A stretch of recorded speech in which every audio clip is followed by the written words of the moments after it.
Welcome to Facts TV News, where everything is true. Woman accused of murder of Daniel Rowe denied bail. Justice Slayton Pusey has denied a request for bail by the woman who is accused of killing 8-year-old Daniel Rowe. The decision came at the end of a bail application by Donovan Collins, the attorney representing alleged child killer Miss Shattet, in the High Circuit Court on Friday.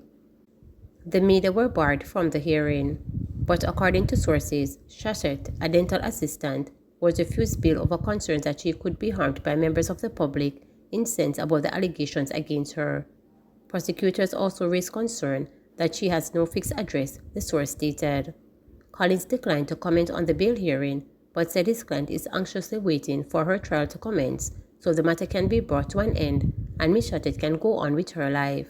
She is scheduled to return to court on November 30th. Rowe, a student of Brayton Primary and Infant School at the time, was abducted on June 8 this year as she and her brother waited to be picked up by their mother. She was found later that day along Rossville Road in St. Andrew with her throat slashed. Rowe died at the Bustamante Children's Hospital 2 days later. Men accused of G.C. Foster College VP's murder remanded. The two men charged with the murder of Gibbs Williams, the G.C. Foster Vice Principal, has been remanded until December 18, when their case files are expected to be completed. They are 21-year-old Jerome Hales, otherwise called Odie, of Dove Street, Kingston 13, and 41-year-old Odane Watson, otherwise called Shortman, of Brentford Drive, Kingston 20. They are charged for murder, possession of a prohibited weapon, unauthorized possession of ammunition, using a firearm to commit a crime, being a participant in a criminal organization, and aiding and abetting robbery with aggravation. When they appeared before Senior Parish Court Judge Yvette Miller, on Friday it was revealed that the arrested officer's statement, the post-mortem report, and the ballistic report are outstanding. It is reported that about 12:15 p.m. on October 6, Williams was leaving a hospital complex when he was attacked and shot. The police were alerted and he was taken to the hospital where he was pronounced dead. An investigation was launched which resulted in the arrest and charge of both men. The police say other suspects are currently being sought in the matter. Agriculture Minister Floyd Green says lack of adequate support by the financial service industry has hindered development in the agricultural sector. Agriculture Minister Floyd Green has lamented that the lack of adequate support by the financial services industry has hindered the development of the agricultural sector.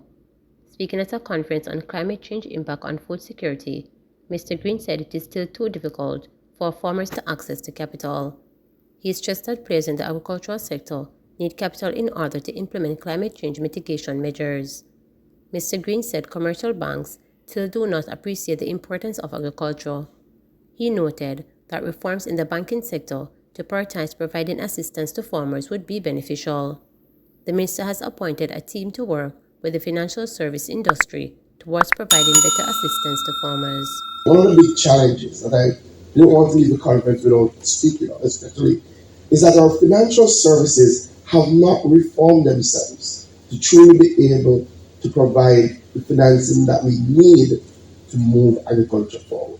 It is still too difficult for farmers, those who are involved in agriculture, agripreneurs, to get access to capital at a low cost. And the reality of climate change means that you need capital to build out things like irrigation systems, to build out your own storage, to transform and start using drip irrigation, to mechanize what you're doing.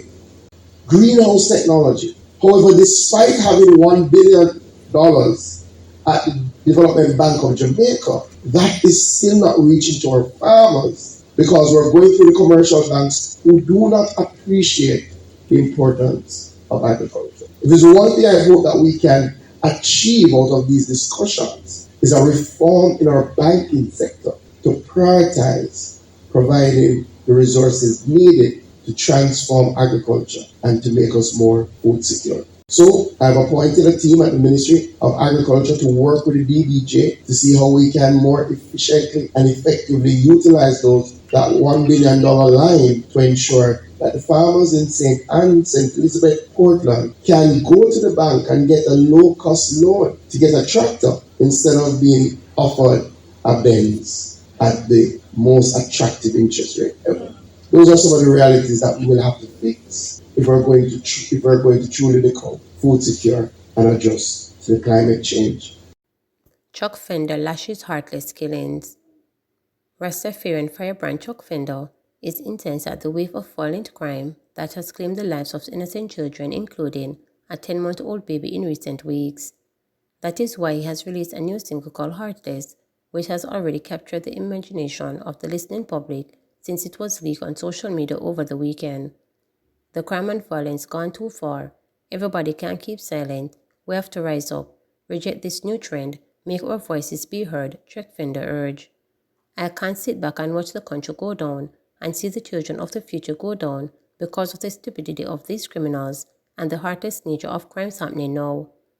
On Heartless, Chuck Fender bleeds all over the track singing, "It hurt me heart, that I wanna burn me soul, you will pop up 9mm and put one in the baby, that one hurt me heart, that one hurt me soul. I walk one in Jamaica, how them so heartless and cool." According to police data, 15 children were murdered last year, marking Jamaica's worst performance since 2019, when 12 children were killed. That number declined to 11 in 2020, when the island recorded its first of COVID-19 cases. During the height of the pandemic in 2021, 6 children were killed. Since this year, 9 children were killed in the first 5 months of the year, according to the JCS statistics. "This is the worst I've ever seen in my recollection," Fender stated.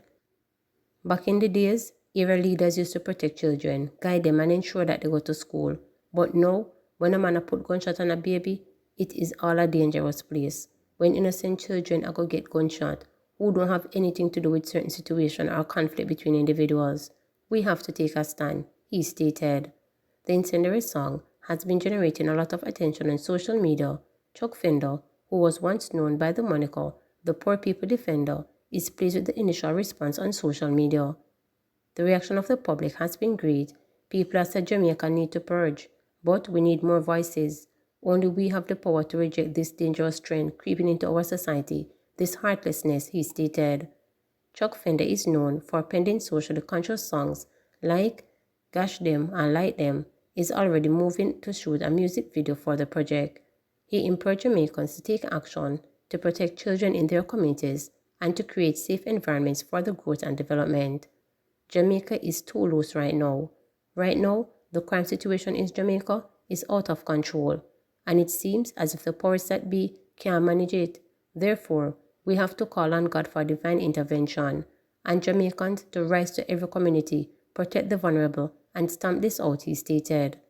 He has upcoming shows in major American sites like Vermont and Boston in the near future.